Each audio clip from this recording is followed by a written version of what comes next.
So, I work in Japanese middle schools, and when I ask the students their favourite anime, they usually give me the same answer.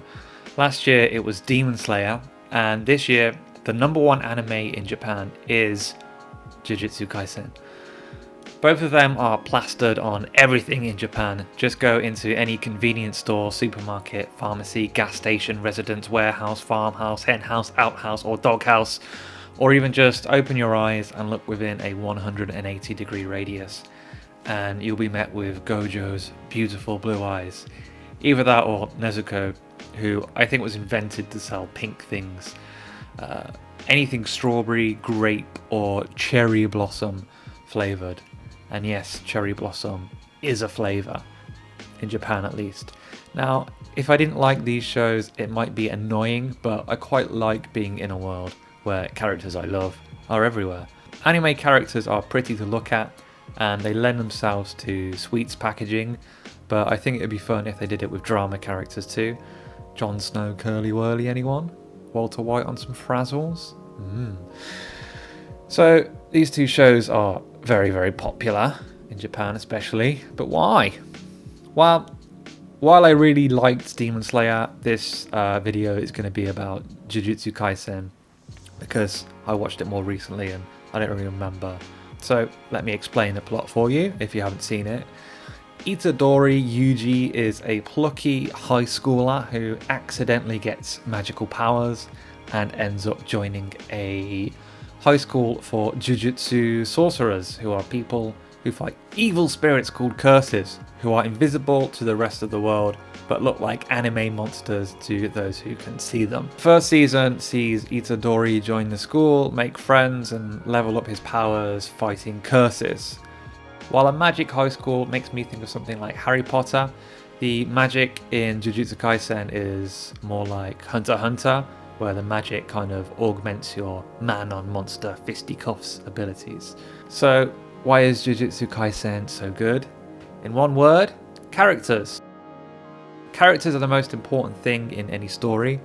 A story can be really profound or mind-bending, but without great characters, it can never get to that top-tier level that's really capable of touching you, you know? I think characters are actually more important than plot, because when they're written and performed well, a story can be entertaining just because you're spending time with characters that you like. Of course, when you have a great plot and great characters, you've got something really special. And while it's still early days, Jujutsu Kaisen seems to have that top tier potential if it stays on course, which lots of animes do. So first we meet our main character. First we meet our main character, Itadori, who is an unconventional hero to a Western audience, and that he's bloody perfect. Not only is he strong, brave, handsome, good at sports, and has great hair, but he's also kind to his friends and his grandpa, who he brings flowers to in hospital instead of attending the sports club with the cool boys. Many Western writers are physically incapable of writing characters with such an admirable personality because of the trope that for a character to be relatable, they have to be flawed, and that a hero has to go on a journey and overcome their flaws before they're fully realised. But Itadori, while not a grade 1 sorcerer yet, comes pretty much pre-cooked out of the bag. Just pop him in the microwave for 3 minutes, or have him eat a magic infused finger of an ancient curse, and you've got yourself a piping hot hero. To love a character, or even to love a person, I think they have to feel real to you, more than an archetype or just the role they're playing in the story or the role they play in your life. They have to have the abilities to surprise you, to do contradictory things, unexpected things, and Itadori has these contradictions. He's nuanced. He's cool but humble. He's strong but weaker than all of his friends. And while he's not the funniest character, he's written in a way that makes him a perfect point of view character. So we like Itadori because we root for him, he's admirable and he feels real. And at the start of the show, we pretty much see everything from his perspective. First, he meets Megumi and then Gojo, although we kind of see that in a flashback first, and then it's introduced to the school in the second episode, and we meet more students and teachers as the episodes go on. I really like the way characters are introduced in the show, and it's done in a kind of special way that you sometimes see in anime and often in visual novels, which is both really natural and exciting. So you have this point of view character who's placed into a new environment with tons of really cool looking characters, and instead of each getting their own special introduction scene that explains who they are and what they're about in a very succinct way, it's more like real life. First you see someone and then you make a judgment about them based on their appearance, then you might have a small interaction with them and learn a little bit about them, and as you interact with them more and more, you feel like you're actually getting to know them. This is a great way to develop characters for several reasons. First, as I said before, it feels natural, which is good. Second, revealing characters slowly over time and not hitting the audience over the head with archetypes or cliches. The audience gets to make up their own mind about a character, even when they might actually embody an archetype or cliche in some way. This slow build-up is much more satisfying than putting everything up front and telling the audience what to think. Sometimes, of course, you have to do that if you have time constraints, like in a movie, and it is useful to, explain what a character's all about. Like, think of like the first time you see Darth Vader or Indiana Jones. It's a good shorthand, but it's not necessarily the best way to tell a story if you really want to build a strong emotional bond with your characters.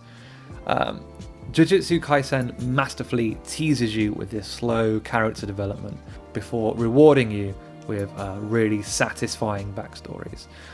My favourite episode was Nanami's backstory, which was, I think, a few episodes later than when he was introduced. Nanami's character really benefits from the delayed reveal of his backstory. By introducing him through his meeting with Itadori, who we already know and like, we meet him as we would in real life, without context, and this makes him mysterious.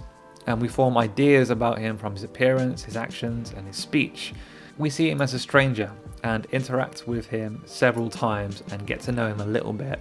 And then, after a few episodes, we're hit with his backstory, which, besides being really exciting because of the anticipation, is very entertaining and makes him one of the coolest anime characters I can think of. I think if we see his backstory first, it wouldn't have the same impact because we don't have any relationship with him yet. But after developing this relationship naturally over time, the backstory has more meaning because we already got to know him through his interactions with more familiar characters.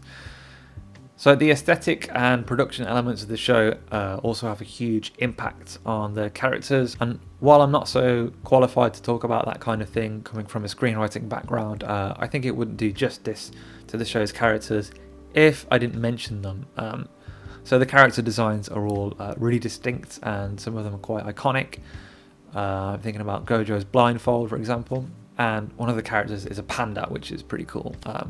The characters all have unique ways of fighting with different weapons and approaches to combat, and the voice actors are really great. I love Nanami. So that's about it. Thanks for watching. If you haven't seen Jujutsu Kaisen, you should definitely try it. And if you haven't subscribed to my channel and liked this video, you should definitely try that too. I've got lots of cool videos coming up. Thank you. Bye bye.